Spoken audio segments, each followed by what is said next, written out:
नमस्कार दोस्तों, स्वागत है आप सभी का एक बार फिर से एक नई अपडेट के साथ। और इस बार अपडेट है अयोध्या विकास प्राधिकरण की जो स्कीम आई हुई है, वशिष्ठ कुंज आवासीय योजना, जिसमें प्लॉट्स की स्कीम आई हुई है।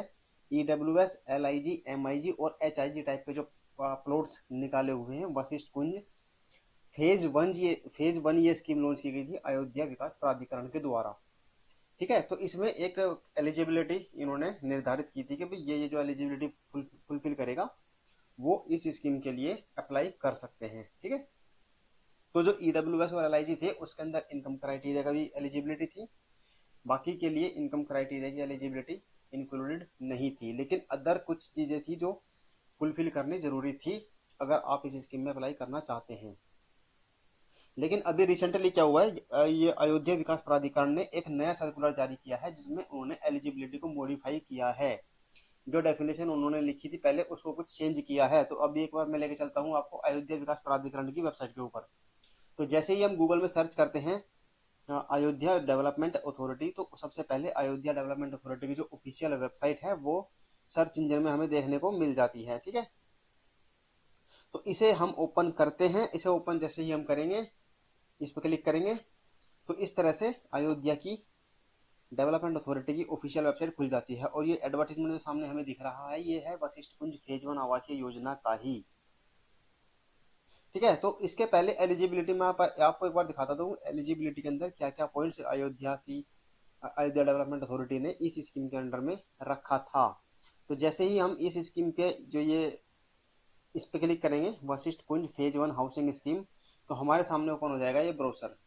ठीक है, तो ये ब्रोशर के अंदर मैं आपको एक बार पहले दिखाता हूँ कि एलिजिबिलिटी क्या थी, कौन कौन से पॉइंट्स उसके अंदर इंक्लूड किए गए थे। ठीक है, तो एक बार मैं आपको बता दूं कि अगर आपको नहीं पता है इस स्कीम के बारे में, तो ये गवर्नमेंट की स्कीम है। अयोध्या डेवलपमेंट अथॉरिटी एक गवर्नमेंट बॉडी है, अयोध्या डिस्ट्रिक्ट के अंदर ये काम करती है और उस डिस्ट्रिक्ट के अंदर ये लेके आए हैं एक प्लॉट्स की स्कीम। तो राम मंदिर जब से बना है वहाँ एकदम हाइप बनी हुई है कि हमारी भी प्रॉपर्टी उस डिस्ट्रिक्ट में हो तो हमें भी अच्छा बेनिफिट हो जाएगा। इन्वेस्टमेंट पर्पज से देखो, चाहे आप वहाँ पे अब एंड यूजर के पर्पज से भी आप देख सकते हैं। तो इसकी स्कीम की डेट है 9 दिसंबर से एप्लीकेशन फॉर्म फिल करने शुरू हुए हैं और 8 जनवरी तक ये स्कीम चलेगी। तो एक महीने का टाइम इसमें दिया गया है। इसका डिटेल्ड वीडियो हमने यूट्यूब चैनल पर अपने डाल दिया है, इसी वीडियो का डिस्क्रिप्शन बॉक्स में उसका लिंक आपको मिल जाएगा और कमेंट सेक्शन में भी। ठीक है, तो अभी चलते हैं आगे और दिखाते हैं आपको एलिजिबिलिटी जो थी। एलिजिबिलिटी थी, देखो ये तो टाइप्स ऑफ फ्लैट्स हैं, प्लॉट्स हैं सॉरी, कि किस किस टाइप के प्लॉट है। तो 36 स्क्वायर मीटर साइज से लेकर 200 मीटर तक के प्लॉट है और रेट है 29,140 रुपए से लेकर 32,320 पर स्क्वायर मीटर। और ये है एलिजिबिलिटी पॉइंट। तो एक तो एलिजिबिलिटी में सबसे सिंपल सा पॉइंट आता है कि 18 साल से कम उम्र नहीं होनी चाहिए। ठीक है, ये भी चलो ये भी फुलफिल कर देते हैं। दूसरा है कि आवेदक को भारत का नागरिक होना अनिवार्य है तथा अप्रवासी भारतीय भी आवेदन कर सकता है। अप्रवासी भारतीय यानी एनआरआई, जो भारत में नहीं रहते लेकिन वो इंडियंस हैं। तो एनआरआईज भी इस स्कीम के लिए एलिजिबल हैं और इंडियन जो भारत का नागरिक है वो तो है ही। ठीक है, इसके बाद आता है आवेदक। तो जो ये दो पॉइंट जो एंड के लिखे हुए हैं इन्हीं के अंदर है जो परिवर्तन किया गया है।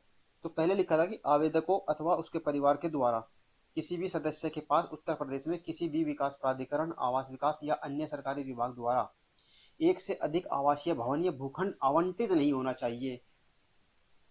ठीक है, तो ये हो गया कि इन सारे गवर्नमेंट बॉडी से आवंटित नहीं होना चाहिए उत्तर प्रदेश में एक से ज्यादा कहीं भी। दूसरा है कि अगर अयोध्या में अप्लाई कर रहे हो तो अयोध्या डिस्ट्रिक्ट में एक भी नहीं होना चाहिए आपके पास इन सरकारी जो इंस्टीट्यूट होते हैं, सरकारी संस्थान होते हैं उनके द्वारा आवंटित।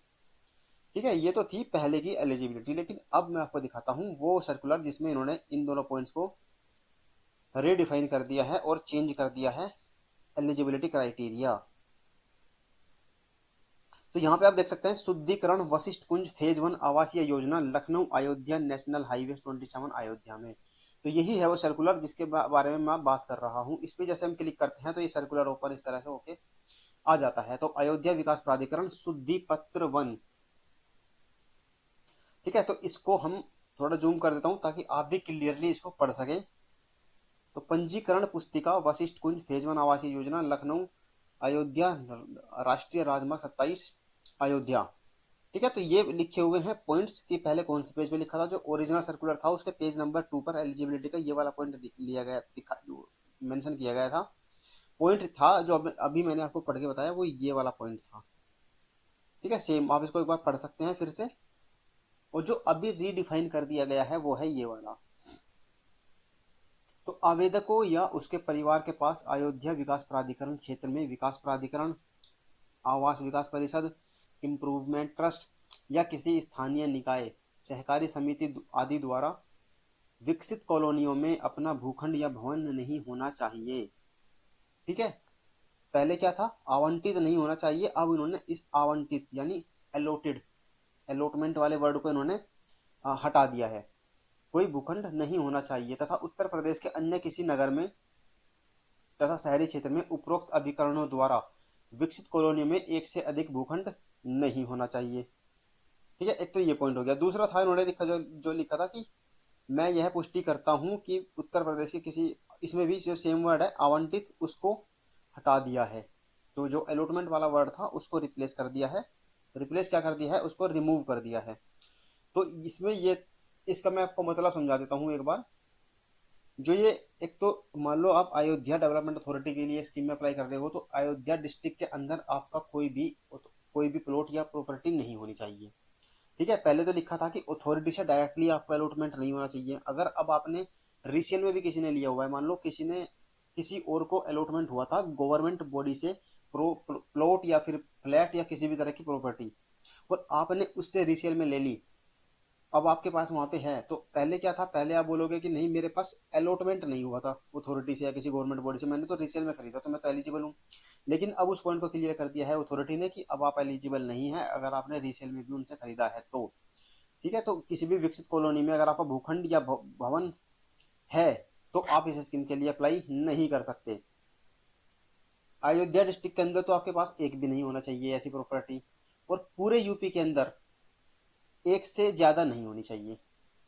ठीक है, मान लो गाजियाबाद में अगर आपका एक एक कोई प्रॉपर्टी है और अयोध्या में कुछ नहीं है, तो आप अयोध्या में अप्लाई कर सकते हैं। लेकिन अयोध्या में अगर आपके पास एक भी प्रॉपर्टी है तो आप अयोध्या में अप्लाई नहीं कर सकते।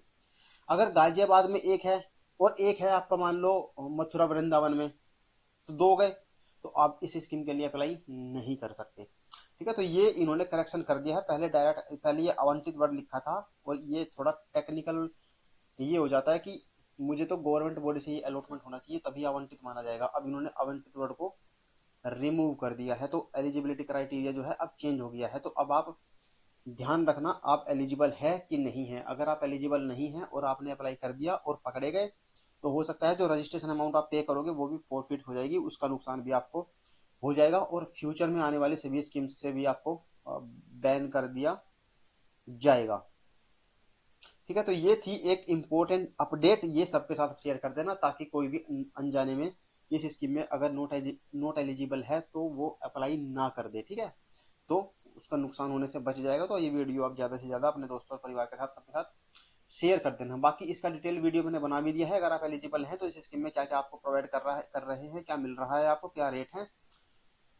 ठीक है, वो सारी जानकारी जो है मैंने आपको वीडियो के माध्यम से एक दे दी है। बाकी इस स्कीम के लिए एप्लीकेशन फॉर्म कैसे भरना है, कैसे अप्लाई करना है, कैसे वेबसाइट पे जाना है, कहाँ पे क्लिक कर करके क्या क्या फिल करना है, कैसे डॉक्यूमेंट अपलोड करना है, वो सारा डिटेल वीडियो में बहुत ही ज्यादा आपके लिए लेके आऊंगा। बाकी दूसरे जो हाउसिंग स्कीम चल रही है, हाउसिंग स्कीम बोल रहे हैं, बोलूँ तो अप्रोच की स्कीम है जो दूसरी एक्चुअली, वो मथुरा वृंदावन डेवलपमेंट अथॉरिटी की आई हुई है, उसकी भी अभी 1 महीने के लिए ओपन हुई है। विंडोज के लिए भी आप अप्लाई कर सकते हैं। जैसे आप चैनल पर जाओगे तो ये वाला वीडियो जो है गोविंद विहार आवास योजना, ये भी हमने चैनल पर डाल दिया है, जाकर चैनल पर जरूर चेकआउट करें। बाकी और भी काफी स्कीम्स हैं अभी जो ऑन गोइंग है, चैनल पर जाकर आप देख सकते हैं। वीडियो पसंद आई हो, इन्फॉर्मेशन पसंद आई हो, वीडियो को लाइक कर देना, शेयर करना बिल्कुल ना भूले, और चैनल सब्सक्राइब नहीं किया है तो चैनल को सबसे पहले सब्सक्राइब करें, क्योंकि गवर्नमेंट से रिलेटेड जितनी भी इन्फॉर्मेशन, जितनी भी स्कीम्स आती हैं वो सारी स्कीम्स हम आपके लिए टाइम टू टाइम लेके आते रहते हैं। ठीक है, तो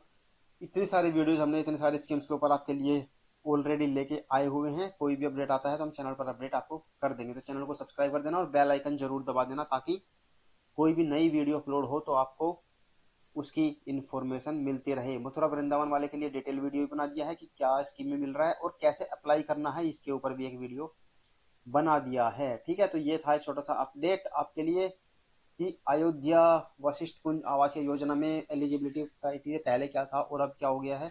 तो चेंजेस हो गए हैं कुछ। तो अप्लाई करने से पहले हर किसी का शेयर कर देना ताकि वो भी इसको देख लें अप्लाई करने से पहले। मिलते हैं अगले वीडियो में। Thank you so much.